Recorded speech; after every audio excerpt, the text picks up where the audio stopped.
समय के साथ साथ राजा देवराय की माता बहुत वृद्ध हो गई थी। एक बार वह बहुत बीमार पड़ गई। उन्हें लगा कि अब वे शीघ्र ही मर जाएंगी।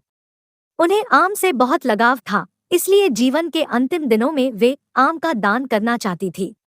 सो उन्होंने राजा से ब्राह्मणों को आमों का दान करने की इच्छा प्रकट की। वह समझती थी कि इस प्रकार दान करने से उन्हें स्वर्ग की प्राप्ति होगी। सो कुछ दिनों बाद राजा की माता अपनी अंतिम इच्छा की पूर्ति किए बिना ही मृत्यु को प्राप्त हो गई।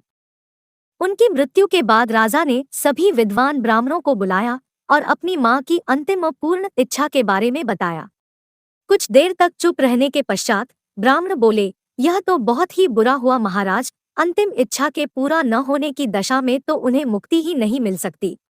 वे प्रेत योनि में भटकती रहेंगी। महाराज, आपको उनकी आत्मा की शांति का उपाय करना चाहिए। तब महाराज ने उनसे अपनी माता की अंतिम इच्छा की पूर्ति का उपाय पूछा। ब्राह्मण बोले, उनकी आत्मा की शांति के लिए आपको उनकी पुण्यतिथि पर सोने के आमों का दान करना पड़ेगा। राजा ने मां की पुण्यतिथि पर कुछ ब्राह्मणों को भोजन के लिए बुलाया और प्रत्येक को सोने से बने आम दान में दिए। जब तेनाली राम को यह पता चला तो वह तुरंत समझ गया कि ब्राह्मण लोग राजा की सरलता तथा भोलेपन का फायदा उठा रहे हैं। सो उसने उन ब्राह्मणों को पाठ पढ़ाने की एक योजना बनाई। अगले दिन तेनाली राम ने ब्राह्मणों को निमंत्रण पत्र भेजा। उसमें लिखा था कि तेनाली राम भी अपनी माता की पुण्यतिथि पर दान करना चाहता है, क्योंकि वह भी अपनी एक अधूरी इच्छा लेकर मरी थी। जब से उसे पता चला है कि उसकी मां की अंतिम इच्छा पूरी न होने के कारण वे प्रेत योनि में भटक रही होंगी, वह बहुत ही दुखी है और चाहता है कि जल्दी उसकी मां की आत्मा को शांति मिले।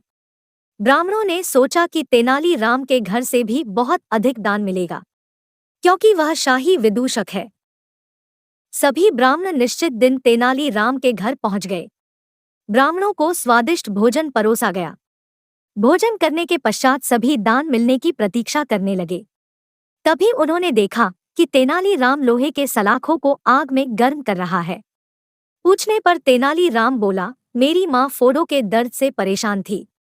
मृत्यु के समय उन्हें बहुत तेज दर्द हो रहा था। इससे पहले कि मैं गर्म सलाखों से उनकी सिकाई करता, वह मर चुकी थी।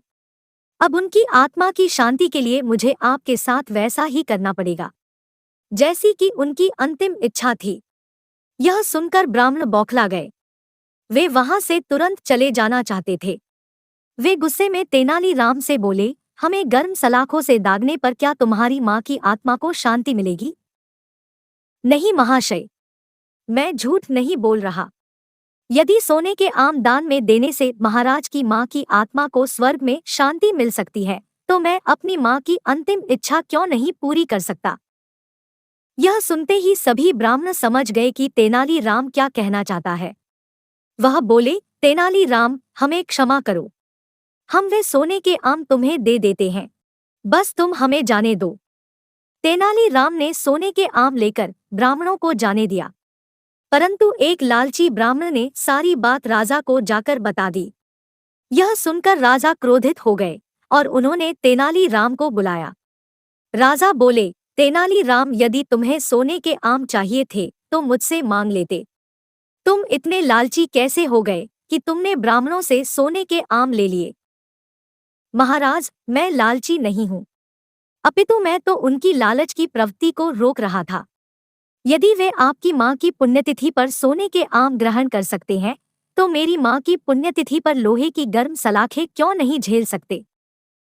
राजा तेनाली राम की बातों का अर्थ समझ गए।